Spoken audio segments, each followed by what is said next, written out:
La réponse est bien simple, la réponse est non. La réponse que Dieu lui donne alors, c'est celle-ci. Mais n'est-ce pas moi qui donne la bouche à un homme?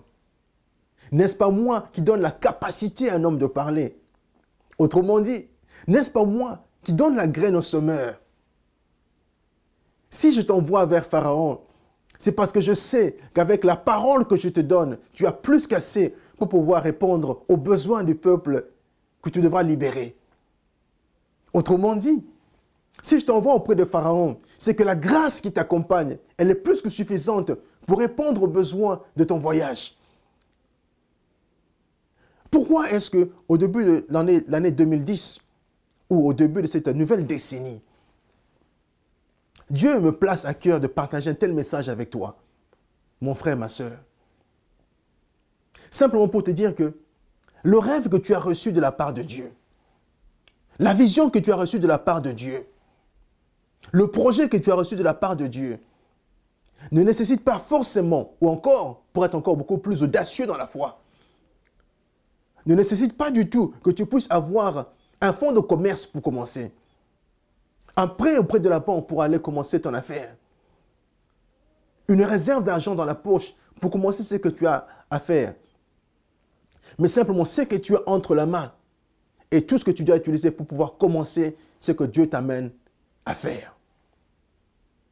On me dira évidemment, ce n'est pas possible. Comment est-ce que dans un système dans lequel où on vit, où on sait tous que pour commencer quelque chose, il faut avoir une certaine garantie bancaire pour aller parler à la banque, leur dire à la banque, oui voilà, mon Dieu m'a demandé de commencer un projet d'affaires et donc moi j'ai des garanties, je peux vous donner ma maison comme garantie pour que vous me donniez, un prêt. Je peux vous donner ma voiture pour que vous me donniez un prêt. Je peux vous donner mes bijoux pour que vous me donniez un prêt. Comment est-ce que dans un système pareil, moi qui n'ai pas d'argent, moi qui n'ai pas de voiture, moi qui n'ai pas de garantie à donner à la banque, peut alors prétendre commencer une affaire, peut alors prétendre commencer un projet? La réponse est la réponse que Dieu a donnée aussi à Moïse. N'est-ce pas moi qui donne à l'homme la capacité de parler? La capacité de parler d'un croyant, ce n'est pas la banque. La capacité de parler d'un croyant, ce n'est pas le système bancaire qui nous entoure. La capacité de parler d'un croyant, c'est la foi. Quand Dieu te donne un projet, c'est que tu as entre les mains et tout ce dont tu as besoin. Le monde est rempli d'exemples de gens qui ont commencé de manière totalement ridicule.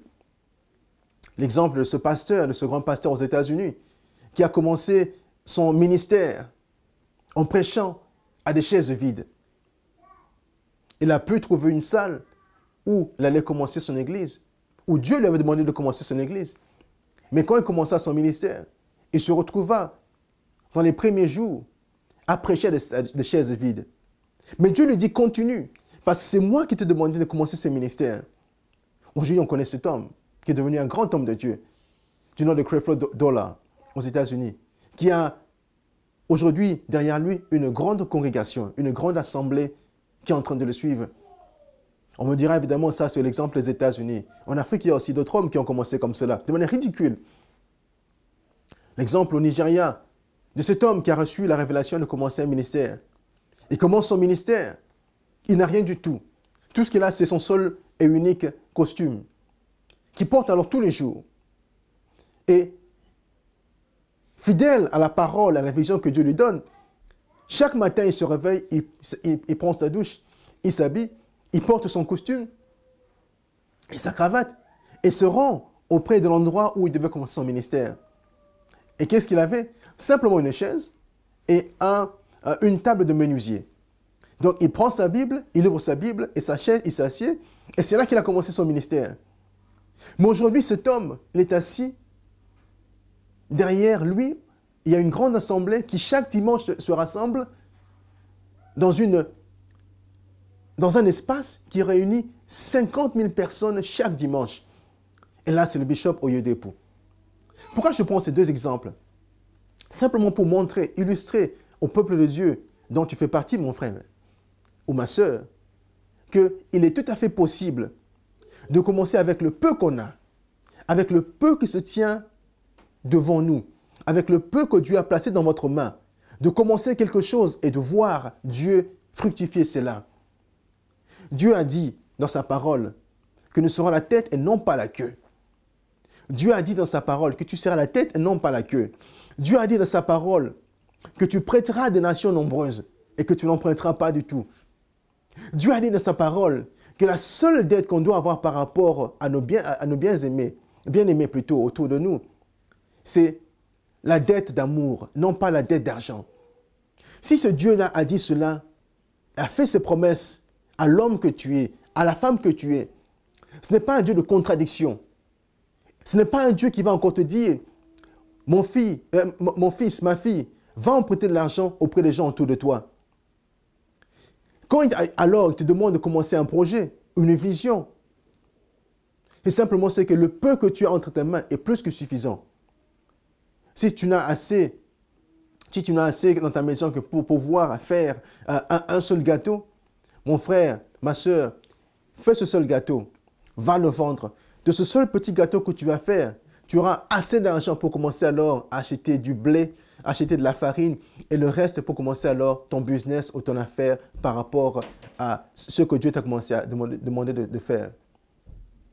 Le Dieu que nous servons est fidèle à sa parole. Il est tout à fait fidèle à sa parole.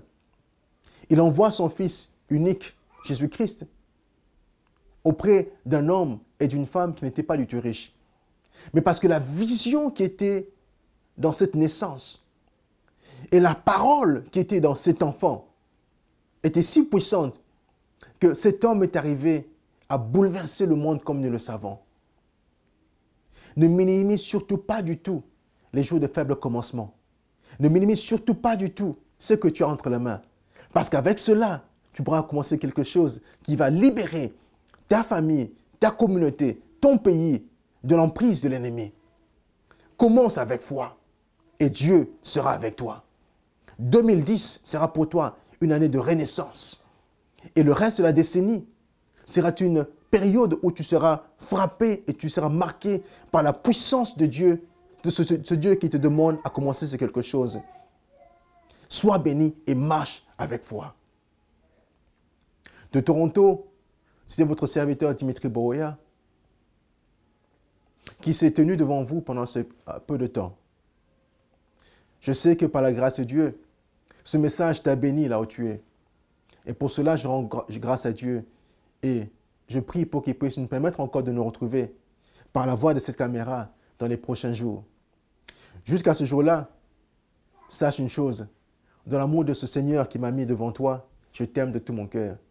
Et je prie que le Seigneur te garde, te fortifie et qu'il puisse faire prospérer le ministère, le projet, la vision qui t'a mis à cœur de commencer. Sois béni et à très bientôt. Au revoir.